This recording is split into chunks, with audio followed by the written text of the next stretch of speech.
All right, today, Nolan, we're going to review greatest common factor. I've put together some learning activities in a bundle for you to work on.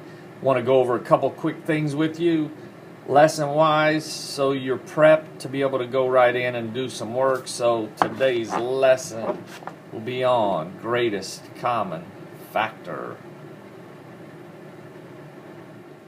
So before we begin, there are a couple of key essential vocabulary terms I want to make sure you know before we move forward.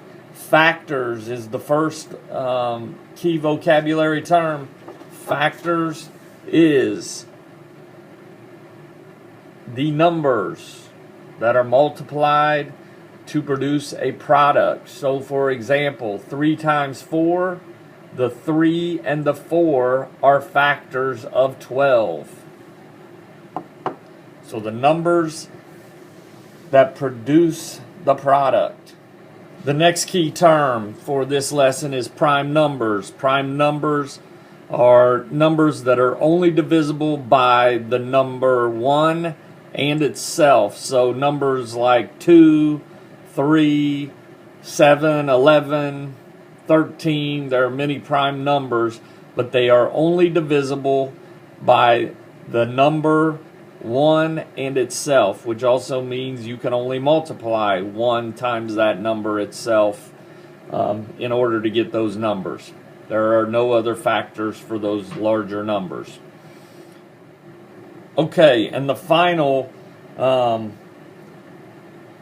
word that we need to be familiar with vocabulary-wise is greatest common factor, which we're going to focus on the most during this lesson.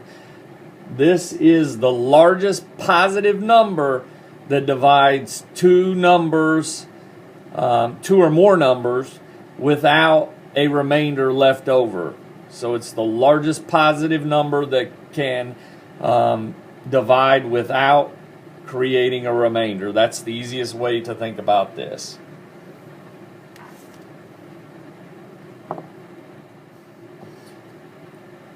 Okay, so now we're going to practice how to build a factor tree, kind of practice this a couple times, show you how this works. Then we will go straight into finding the greatest common factor for 2 given numbers by using factor trees for both, and then comparing the final product. So if we have a whole number, let's go ahead and start with 24. 24 will be our number that we'll start the factor tree with. Like to draw a box. We're going to put 2 branches off to each side of the 24. This is going to start our tree.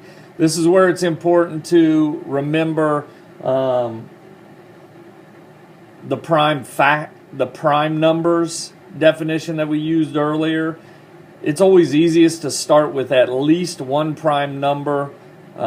If you can get straight to 2 right off the bat, you would be complete with your factor tree. Basically, you're going to keep breaking down each number until you get all prime numbers at the bottom of each branch.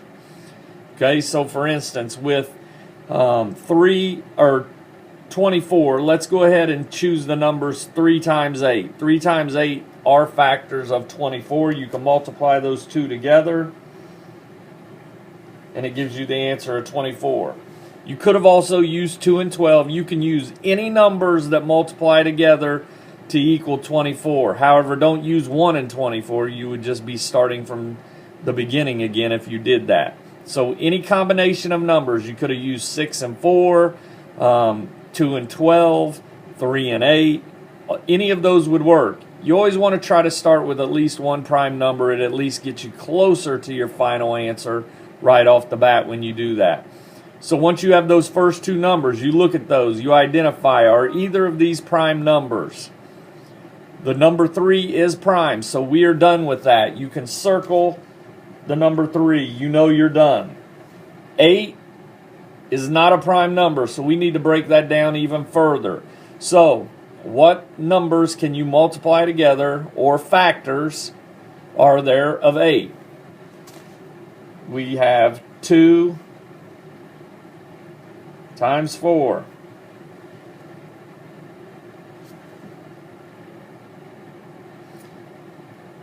of 2 and 4 are either of those prime numbers. 2 is a prime number.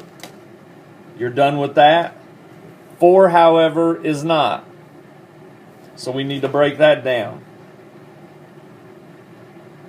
2 times 2, those are factors of 4. 2 is a prime number. So you are now complete with your factor tree for 24. So the final prime factorization would be 3 times 2 times 2 times 2. You're going to end up with a bunch of factors at the end. Okay? Let's do one more.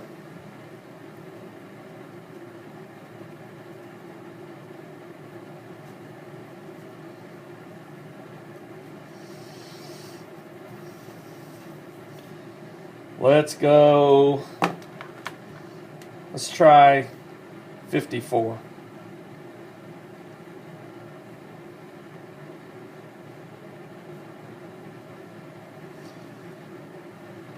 Now, you can start off with any two numbers that are factors of 54.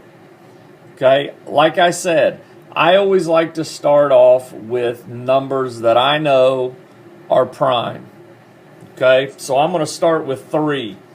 And I know that 3 is a factor of 54 because of my trick of if you add the numbers together, 5 plus 4, if that's divisible by 3, then 3 is a factor of it. So, 3 times 18 gives me 54. 3 is a prime number. I'm done with that side. I'm already done with one branch. Is 18 a prime number? Absolutely not. It's even.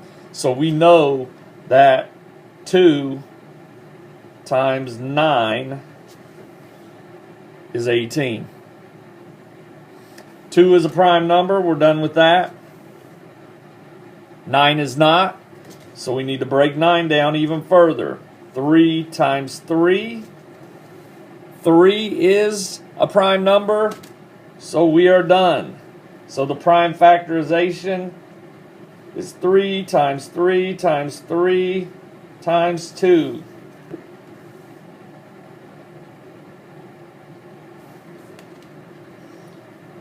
All right, so now, in order to find the greatest common factor of two different numbers, you basically will list all the factors for both, and then it is exactly what it means.